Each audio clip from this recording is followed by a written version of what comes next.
Hi folks, this is part 3 of going from good to great in screenwriting. This week we're going to talk about pacing, but we'll do a few basics first. Thank you everyone who's been helping out Matt Lamb. Quick picture of Matt and his link. Thank you again, but now back to work. Going from good to great and pacing and how professionals do it, how normal people may write, and to really think about great, as the chef Marco Pierre White would say, is doing a lot of little things well. It all adds up to perfection.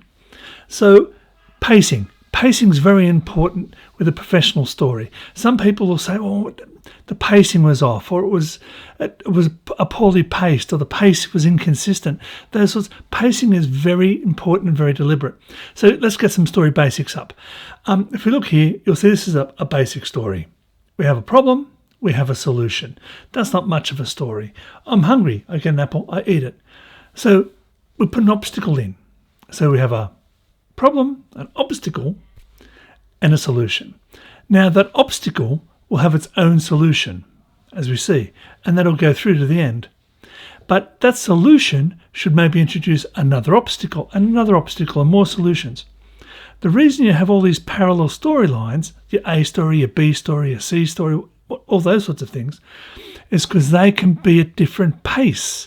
That's a very handy thing to do. You want to keep the pace going with your main character because they're on a bullet train, and like the movie Bullet Train, that's a good example.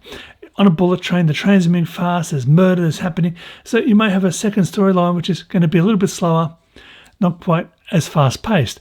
But even in that movie Bullet Train, there was times of slow reflection when Brad Pitt was doing a little bit of digging around and a bit of looking. It wasn't just all hand fights. So you can use different storylines for different pacing. So why do we need control over pacing of a story? Why do we need fast and slow? Well, let's think of some examples in life. You go see a rock concert. I saw Matchbox 20 recently. They started off with some songs off their new album, which were very fast. They went into Let's See How Far We've Come, very fast. And then they went to some of their slower songs.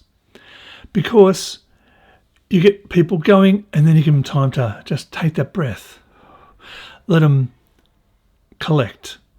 And let that become their new norm for a minute. Then you ramp it back up. Then their new norm is slower. Then back up. That up and down gives people a sense of momentum. Oh, it's changing. And that change is very important. So let's go to look at the change. Why is the change important? Because if it's the same beat all the time, a bit like dance music. Dance music isn't a song. That's why it's called dance music. But it has that driving beat. Bang, bang, bang, bang, bang, bang. And its job is to keep people dancing. It's not to engage them. It's not to tell a story. It's not to do anything. It's just this, to keep the beat going so they dance. A song, will tell a story. It'll have fast bits. It'll have a middle eight. It might have a solo. It'll be loud and soft. It'll have a chorus and then a verse. The chorus you can sing along. The verse you have to stop and listen to. There's dark and shadow within a song. If a song is one note all the way through, like Blur's Song 2, it doesn't tell a story. It's just Blur's Song 2. 2 minutes of just a one pace, one structure the entire time. So you need to have dark and shadow so people engage. They sit back, they reflect, they so you change in pace. It makes them lean forward again. It's not they get bored. You want them to re-engage with the story. So something's happening and they're like, oh my God, what's happening? It's all so fast. Oh, a slow bit. Okay, wonder what's happening in this slow bit. I'm not being hit by action, so now I've got a chance to reflect. Consciously, they'll lean forward and think, okay, what's happening now? I'm going to have a look. Okay, I understand what's happening. And it also allows them in their subconscious is to consolidate what they've learned in those fast moments. So the slow part might be dragging on a bit. Bang, more action. Oh, okay, we're back to action again. So it's the controlling of the pace. Let's look at Sam Mendes, the director of 1917, the creator of 1917. You had that pace all the way through, walking, getting shot at, action, bombs going off, bang, bang, his friend dying, a plane coming in and crashing. So they were walking for a bit, then the plane comes in. It's a a piece of fast action, back to the walking. But then he gets knocked unconscious and he wakes up, and there's a completely different pace. It allows the characters to breathe, allows us to breathe. But because it's slow at that part, we consolidate everything that's happening, and it gives us time to reflect on what's going to happen. His friends died. His friend's brother's at the front. How much time has passed while he's been unconscious?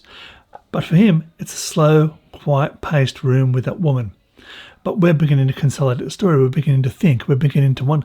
Then he has to get up and go, and then we're back to the pace again. And then it's the trudgery. He's in the trenches. He's trying to figure out. It's not the frantic pace. But then he realises he's got to get there in time. Now back to frantic pace. He's up on the trenches. He's running along. He's getting knocked over by an extra. Actually, that wasn't planned. He gets knocked over. He gets back up. He keeps running. So we're back to a frantic pace. So fast, slow, a bit like a Pixies song. Loud and soft. Nirvana, loud and soft. So it's the contrast, which is very important. So your opportunities to change pace. You just can't have an action suddenly go slow, like into slow motion or something like that. Your action should be your action. There should be a reason that the character is changing pace. Marvel does this. I like to call this the Marvel library scene.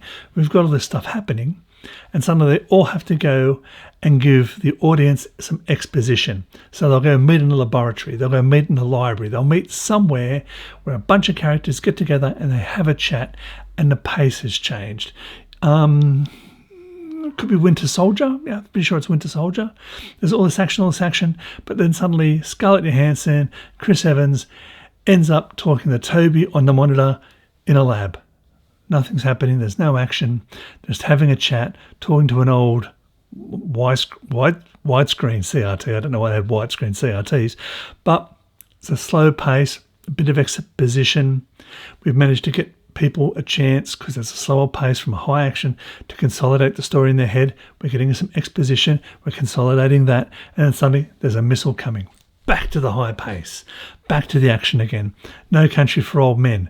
Gunfight, slow, hide the money. Sugar's going around killing people. Then he has that slow conversation about the coin with the guy in the service station today. Don't put the coin in the drawer. Think of that coin. It's the luckiest day in your life. All that sort of stuff. Fast, slow. But it could be high tension horror, a relief from the horror. High tension horror, a relief from the horror. That sort of, you need to have a contrast. So pace is a control of contrast. You don't want to have one note all the way through. Now, even if it's a high action war film, that will become boring. You don't have a really slow film all the time. You want to have some stakes raising and falling.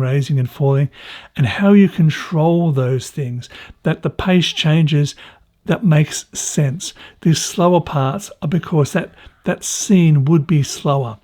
You've got all this action happening, then someone gets wounded, it's at a hospital. That hospital could be a slower time. They're in a waiting room waiting to find out what happened. Can still have tension, we can still be learning things, but it's a slower pace now. It's not so frantic and kinetic.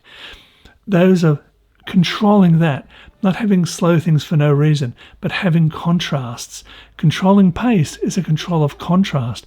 Contrast, light and dark, loud and soft. These will make your story interesting, and being able to control them. Read scripts and see how they're happening. Find a script that you find really interesting and really engaging, not even a genre that you like, but something you really engage with, and see how the pace is controlled between the fast and the slow. And then understanding that will allow you to understand the pacing of your own story. Thank you for everyone who's been doing this. The We See episode, for a Wednesday video, we've got the two sorts now. Friday's going to be these crafty types ones, and Wednesdays are going to be things that you might see on forums. So we see directing on the page, how do I convert a novel to a screenplay? Those questions will be on the Wednesdays, and Fridays will be craft. Thank you, everyone. It was like 18 or 20 questions back and forth about the We See stuff. But that was in the directing one, because the We See was the week before. But so Wednesdays, good fun. Friday, a bit more crafty. Thank you for everyone. If you want to get the book, it's there. This is the one you want to get. There's a few other books I've written.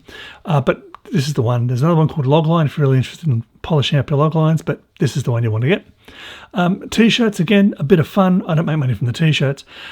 And your discount at Write a Duet. I also do not make money from Write a Duet. And I've said if I ever do make money, if they owe me some money, they should give it to a children's hospital. Until next time, guys, or actually, rather than say guys, if you can think of a better term for the collective of us. Someone said, why do you call everyone guys? So if you want to come up with a collective, throw it into the comments as well, whatever you want us to be called as our group. Until next time, keep writing. Bye.